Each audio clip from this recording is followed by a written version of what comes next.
नमस्कार, आप देख रहे हैं निष्पक्ष न्यूज और इस समय मेरी मौजूदगी है लखनऊ और कानपुर के बीच जिला उन्नाव में। बात करें कि जहां एक तरफ माननीय योगी आदित्यनाथ बड़े बड़े दावे कर रहे हैं मंचों के माध्यम से कि जो भी गरीबों की संपत्ति पर अवैध कब्जा करेंगे और लोगों के साथ कहीं ना कहीं मारपीट करेंगे तो उनको 24 घंटे के अंदर हमारी यमराज पुलिस सलाखों के पीछे भेज देगी। लेकिन बात करें कि वही योगी आदित्यनाथ की वही भाजपा सरकार की यमराज पुलिस कहीं ना कहीं दबंगों को संरक्षण दे रही है, दबंगों को जो है 7वें आसमान की ऊंचाइयों पे चढ़ा रही है और कहीं ना कहीं गरीबों की जमीनों पर संपत्ति पर अवैध कब्जा किया जा रहा है। हम इस समय उन्नाव के हसनगंज कोतवाली क्षेत्र के हसनापुर गांव में हूं। बात करें कि जहां जहां राजस्व संबंधी मामला आता है वहां वहां कहीं न कहीं दबंगाई महिलाओं की देखी जाती है। अवैध तरीके से कहीं न कहीं जिसकी संपत्ति पर कब्जा किया जाता है उनको कहीं न कहीं अवैध तरीके से जो है उनको फर्जी मुकदमे फंसाने की धमकी दी जाती है और कहा जाता है महिलाओं के द्वारा अगर आगे आए और प्रशासन के पास गए तो आप पर 76 लगवा दूंगा। बात करें कि हमारे साथ एक गरीब जिन्होंने ज़मीन खरीदी थी उस पर अपने ज़मीन पर कलिस्टर या यूँ कहे कि लिपस्टिक के पेड़ लगाए थे और उन पेड़ों पर कटान करा दी गई और वो पेड़ इन गरीब के थे, इन्होंने ज़मीन खरीदी थी। अब इनसे हम पूरी वार्ता करेंगे, पूरे वार्तालाप आप तक पहुँचाएंगे। और माननीय योगी आदित्यनाथ जी अगर आपके आंखों तले खबर आए तो इस मामले को गंभीरता से लीजिए और उन्नाव में यूँ कहे कि आपकी यमराज पुलिस जो है गरीबों को उनका जो है इंसाफ ना देकर दबंगों को संरक्षण दे रही, तो जरा अपने योगी जी पुलिस को समझाइए। दादा, आपका नाम क्या है? शिव शंकर से। पूरा मामला विस्तार से बताइए। हमारे आप जो है कैमरे के जो है स्क्रीन पे है, क्या पूरा मामला विस्तार से समझाइए। जी सर, हमको परसों सूचना दी गई है, दीवान जी बुलाने आए कि आपको बड़े साहब ने बुलाया है जी। जब मैं कल थाने गया तो उन्होंने कहा पेड़ क्यों काटने नहीं देते, तो हमने कहा सर मेरे नाम ज़मीन है, मेरा आदेश है, दीवानी मुकदमा चल रहा है सर, मेरे कागज़ देख लिए जाएं। तो बड़े सर ने कहा कि मैं तुम्हारे कागज़ कुछ नहीं देखूंगा, अगर कल पेड़ काटने गए तो संगीन धारा में आपको मैं अंदर कर दूंगा और मुझको भगा दिया। मेरी नहीं सुनी गई। आज तत्काल पूरा फोर्स आ करके पेड़ मेरे कटवाने लगे, मौके पर पेड़ कटवा करके माल भिजवा दिया। बात करें कि आप ये ज़मीन खरीदी थी, आपकी पुश्तैनी ज़मीन? जी सर, खरीदी थी। किससे खरीदा था? खरीदी थी सर रामदेवी से। तो हाँ, वो मर गई। अच्छा। उनके जो पारिवारिक लोग हैं पहले उन्होंने मुकदमा ये डाल करके फर्जी मेरे साथ मुकदमा लड़ रहे हैं। अच्छा। वो एक वसीयत दिखा रही हैं, बस उसी आधार पे थाने के इंचार्ज साहब ने मेरी ज़मीन पर कब्जा अवैध करवा रहे हैं, पेड़ कटवा लिए हैं और कटवा रहे हैं। बात करें कि क्या आपने जो है नज़दीकी थाने पे या फिर जो है राजस्व संबंधी किसी अधिकारियों को सूचना दिया है, एप्लीकेशन लिखित दी है कोई? जी सर, अभी सबको मैंने जो है रजिस्ट्री कर दी है। अब वो पहुँचे तब उनको ज्ञात होगा। यानी कि आपकी ज़मीन को जो है जो रजिस्ट्री वगैरह जो डॉक्यूमेंट है वो पूरे हैं? जी सर। उसके बाद भी जो है क्या ये सब आपको झेलना पड़ रहा है? जी सर, दिक्कतों का सामना झेलना पड़ रहा है। अब मेरी कोई सुन नहीं रहा है तो सर इससे ये होता है कि हम लोग फांसी लगाकर मर जाएं। क्या करेंगे गरीब आदमी?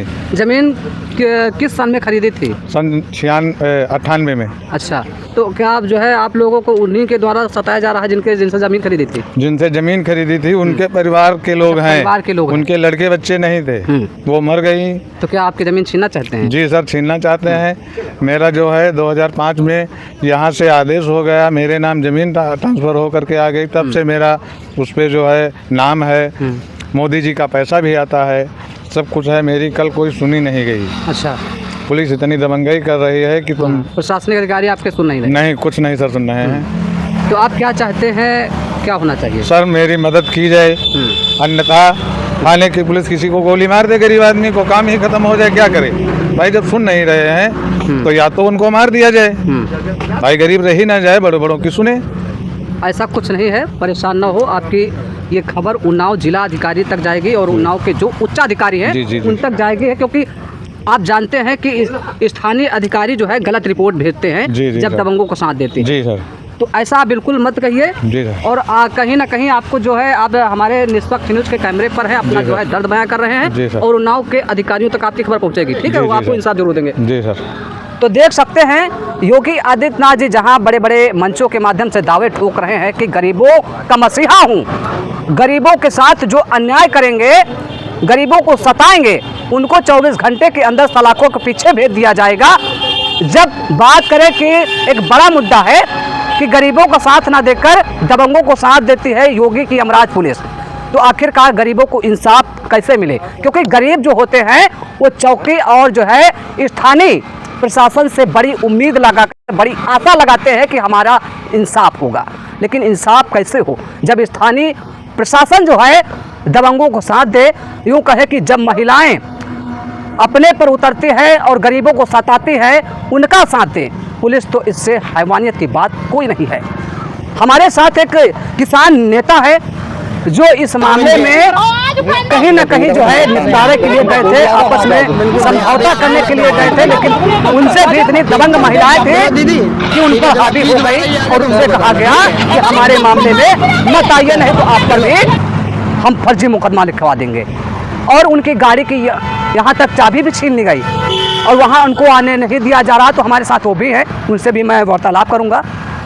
नेताजी, क्या आप एक मामले में गए थे? जी जी। और आपके साथ कहीं ना कहीं वीडियो आया है जी। कि आपके साथ जो है अभद्रता की जा रही थी, क्या जी। पूरा मामला है, बताइए। मामला ये है कि श्री शंकर आज के ऊपर विजयपाल ने प्रार्थना पत्र थाने में दिया। जी।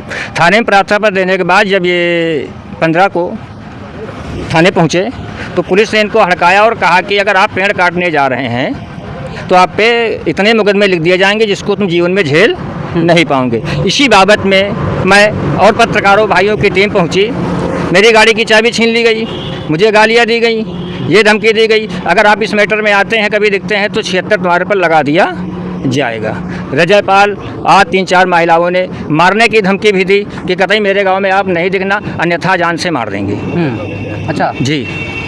क्या कहेंगे उन्नाव प्रशासन से? किस तरीके जब बात करें कि राजस्व संबंधी कोई मामला आता है तो कहीं ना कहीं महिलाएं आगे होती हैं इस मामलों में जी कि फर्जी मुकदमे का शिकार होना पड़ता, जो गरीब लोग होते हैं, जो पीड़ित होते हैं जी, उन पर ऐसे जो है कहीं ना कहीं उनको समस्याओं का सामना करना पड़ता है। क्या पूरा ये उत्तर प्रदेश की पुलिस बेलगाम घोड़ी की तरह हो गई है।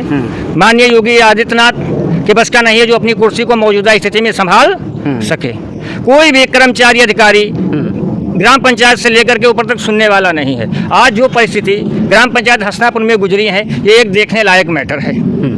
योगी जी तो काफ़ी कुछ कह रहे हैं कि हमारी यमराज पुलिस जो है दबंगों पर लगाम लगा रही है जी।